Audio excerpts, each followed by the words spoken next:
Most people believe that history is a chaotic series of accidents, driven by the whims of politicians or the madness of crowds. But what if I told you that empires, like biological organisms, have a heartbeat? A slow, rhythmic pulse that governs their rise, their peak, and their inevitable restructuring. In the archives of global finance, there is a recurring number that haunts every major era: 84.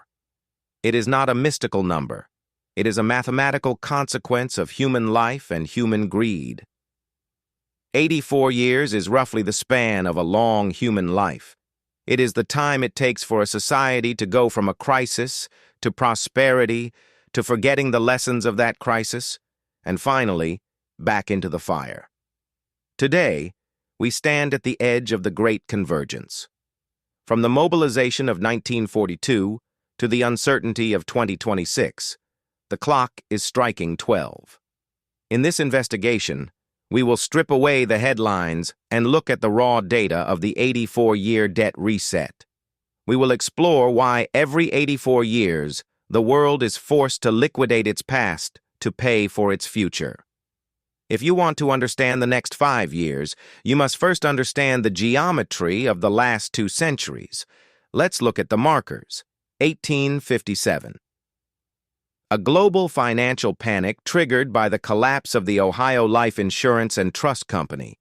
It was the first truly worldwide economic crisis, occurring exactly 84 years before the United States fully committed its industrial soul to World War II in 1941. Now, look at the calendar again. 1941 to 2025, exactly 84 years. Each of these points represents a phase 4 of a long wave cycle, a moment where the debt accumulated during the era of peace becomes so heavy that the system can no longer carry it. In 1857, it led to the restructuring of the American Republic. In 1941, it led to the birth of the global financial empire. And in 2026, we are entering the Great Liquidation. Why does the system hold for 8 decades and then break? The answer lies in the decay of institutional memory. The first generation survives the crisis. They remember the breadlines of the 1930s. They remember the terror of 1941. They are frugal, they fear debt, and they build a system based on solid foundations. The second generation, the children of the survivors, build upon that stability. They see growth as a natural right. They begin to expand, to innovate, but they also begin to borrow. They haven't felt the pain of the reset, so they believe the growth can be permanent. By the third generation, where we are now, the memory of the previous reset is gone. It is no longer a lived experience. It is a dry chapter in a history book. This is the generation that believes this time is different. They push the leverage to the absolute limit. They monetize everything. They turn the currency into a weapon and the debt into a religion. As we approach the 84th year, a phenomenon occurs that economists call the liquidity trap. The debt becomes so massive that lowering interest rates no longer stimulates the economy. The money simply pools at the top, while the foundations rot. In 1941, the world's debt was socialized through war bonds and total industrial mobilization. The old debts were inflated away by the massive production of the war era. Today, we see a mirror image. The sovereign debt of the United States and its allies has reached a point of no return. But unlike 1941, we are not just fighting with steel. We are fighting with algorithms and central bank digital currencies. To understand the 84-year reset, we must step out of the light of mainstream media and into the engine room of global finance. History teaches us that when an empire reaches the absolute limit of its credit expansion, it faces a mathematical wall. You cannot borrow your way out of a debt trap forever. At this point, the hidden hand of the financial elite, the central bankers and the architects of the monetary system, must choose between an uncontrolled chaotic collapse or a highly engineered controlled demolition. In 1941, this engineering was already in motion. Long before the first shots were fired at Pearl Harbor, The blueprints for the post-war world were being drawn in places like Bretton Woods and the inner sanctums of the U.S. Treasury. They knew the old world, built on British colonial trade and the gold-backed pound, was insolvent. It had to be dismantled.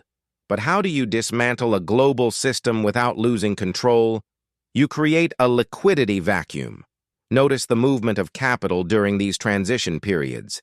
We see a phenomenon known as the Great Funnel.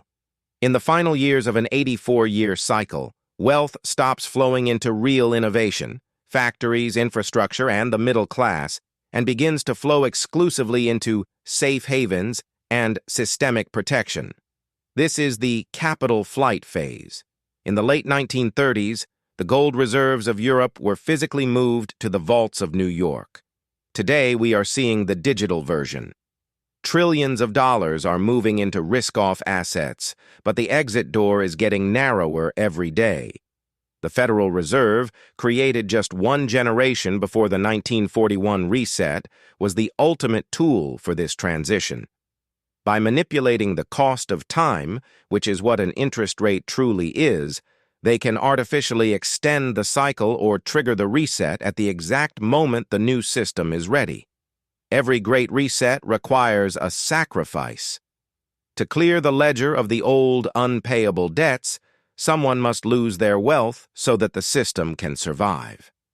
In the 1941 cycle, the primary sacrifice was the British Empire. To pay for the arsenal of democracy, the British were forced to liquidate their global collateral. The Lend-Lease program was the mechanism. It wasn't just a loan, it was a hostile takeover. Britain surrendered its naval bases, its gold, and its trade monopolies for the right to survive the war.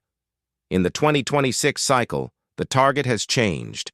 If you look at the 84-year periodicity, the sacrifice is no longer just one empire, but the very concept of individual financial sovereignty.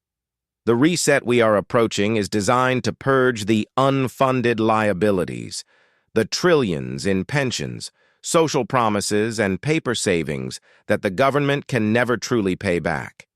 We are moving from the age of paper wealth to the age of hard assets. Look at the actions of the world's largest institutional investors today. They are not buying tech stocks. They are buying millions of acres of farmland. They are securing energy grids, and they are hoarding physical commodities.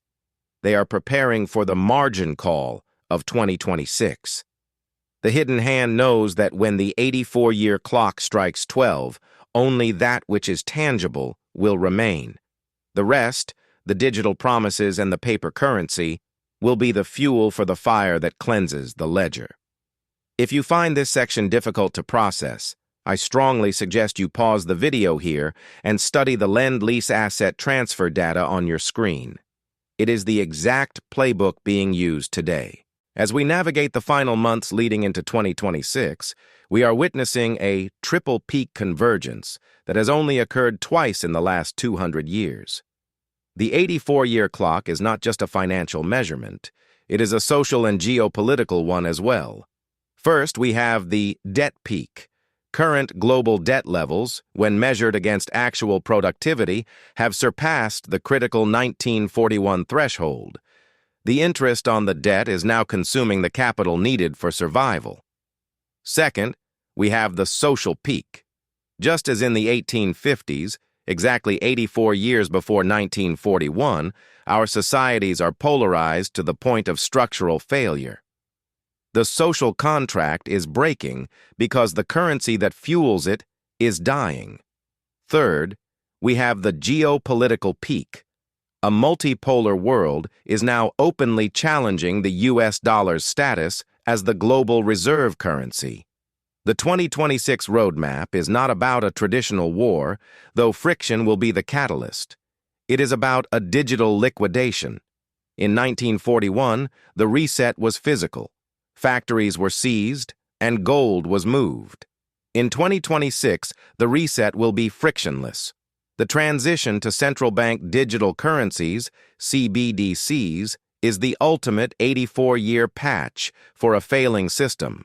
It allows the hidden hand to reset the debt, tax the remaining wealth in real time, and eliminate the liquidity trap that has paralyzed the Federal Reserve since 2008. What does the Great Liquidation actually look like for you? History tells us that in the years of the reset, cash is trash, but liquidity is king. There is a massive difference. Cash is the currency that is being devalued to pay off the old debt. Liquidity is the ability to move wealth into the new system before the gates are closed. In the 1942 mobilization, the American middle class was saved only because their debt was inflated away, but their labor was needed for the war effort. Today, the labor of the masses is being replaced by automation and AI, meaning the social safety net of the 1940s reset is no longer guaranteed. The 2026 roadmap points to a period of asset revaluation. Everything you think you own, your home, your stocks, your bank balance, will be repriced in a new monetary unit. This is the 0 hour. The 84-year resonance suggests that we are entering a 3-year window of maximum turbulence. Between 2025 and 2028, the old ledger will be closed. The archives show that those who thrive during these resets are not the ones who try to save their money, but the ones who position their wealth in the path of the new cycle. In our next investigation, we will return to the most famous exit ramp in history, Pearl Harbor. We will reveal how that tragedy was not just a military failure, but the final necessary spark to ignite the 1941 economic engine. If you want to understand how a shock event is used to justify a total financial reset, you cannot afford to miss it. The clock is ticking. The patterns are clear. The only question is, are you watching history or are you learning from it?